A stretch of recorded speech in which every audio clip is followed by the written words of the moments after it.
Hi everyone, thank you very much for stopping by and returning to the Old World. Today we return to the Warhammer.com metastats to see how things are shaping up in competitive Warhammer The Old World. Now it's important to say at this point in time we've still only had a limited number of events. There are 3 or 4 a week taking place and stats have been drawn from BCP, Stats and Ladders and Exon. I'm claiming absolutely no credit or responsibility for pulling these stats together. All of that credit belongs to Warhammer.com. Now they've identified 43 events, 20 of which were 2,000 points, making it the most common size battle required for events. Now, because it's still early days for Warhammer The Old World, the decision was taken by Warhammer to only include factions that have played 60 competitive games in the stats. So there's quite a few factions out there that don't make the cut. Beastmen and Ogre Kingdoms are pretty close with 55 and 56 games played respectively. There's a few in the lower 50s to 40s mark. So Demons of Chaos have 44 games. The Lizardmen have 41 games. Dark Elves have 51 games and Skaven have 40 games played. Chaos Dwarves, very small numbers of representation with just 27 competitive games reported. So that being said, how are those factions that have played the full 60 games getting on? Tomb Kings remain top of the stack. They've had 132 games played, making them one of the more popular factions and have a win rate of 61%. Now, this is slightly down from the results a couple of weeks ago of 66%, but is still a much higher win rate than Games Workshop would normally aim for, given their general preference of a 45 to 55% win rate. Seems that Tomb Kings are going strong. Now, what exactly is making up these armies? Not entirely sure. I would guess big dragons and monstrous creatures are definitely an element, however, in their success. In second place with 57% out of 123 games played are the Wood Elves. Slightly above the 55% win rate bracket. But again, this feels about right, I think, for where the internet thought Wood Elves would sit. They do seem to be quite a powerful faction. I would imagine there's certainly a high degree of skill required in using them, however, because you are, generally speaking, with Wood Elf armies looking at that skirmisher cloud, lots of shooting, lots of moving to try and really avoid big set piece scraps in the middle. Bretonians coming in third, 185 games played, not unexpected. They are the most popular faction, but they're the ones that have seen probably the most love, I would say, from Games Workshop when it comes to the quality of support they've had from miniature releases. 55% is a very good win rate, and they do have some really good strengths. I've done a video on the super strengths of the Kingdom of Bretonia. Do go and check that out. Next up is the High Elves with 52% of 102 games played.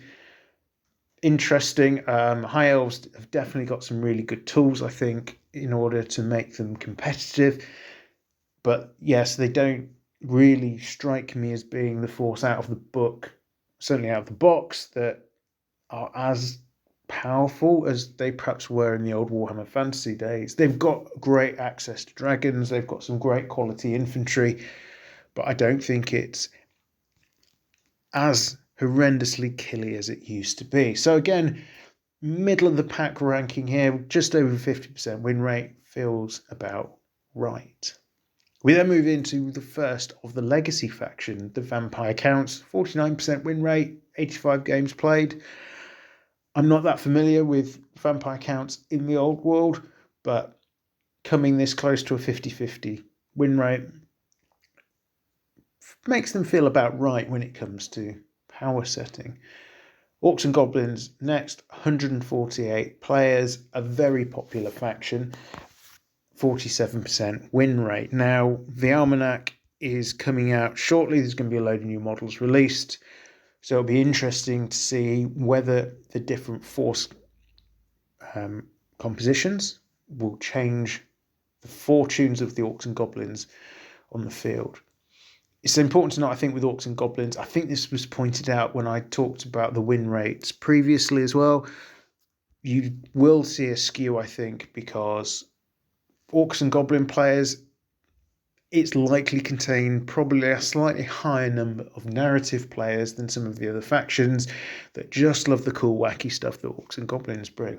Now, this isn't to say there aren't going to be narrative players and people just bringing stuff because it's cool for any other faction, but orcs and goblins is definitely a faction which traditionally attracts those sort of armies. So the 40%, 47% win rate could well be held down by that. Next up, also with 47% as a win rate, we see the Warriors of Chaos, 138 games played. I am slightly surprised by this, but I guess Warriors of Chaos are a pretty elite army. You're not getting loads and loads of models onto the table, but they do have access to one of the really scary dragons. So there's probably a reasonably high skill requirement to use these armies effectively, but they definitely carry a lot of punch. So I would say personally slightly surprised to see them living so low down in the rankings so far.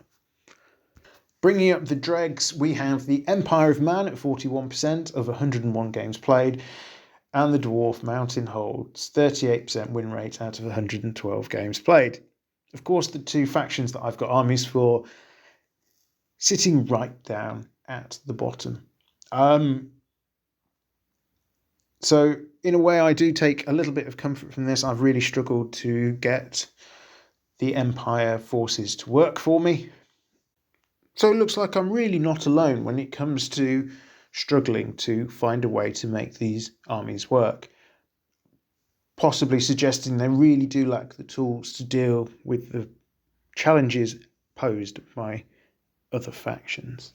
So there we have it, the emerging scene as it comes to the meta in Warhammer The Old World. I will continue to keep an eye on these figures. I think it's quite interesting to see how the game develops.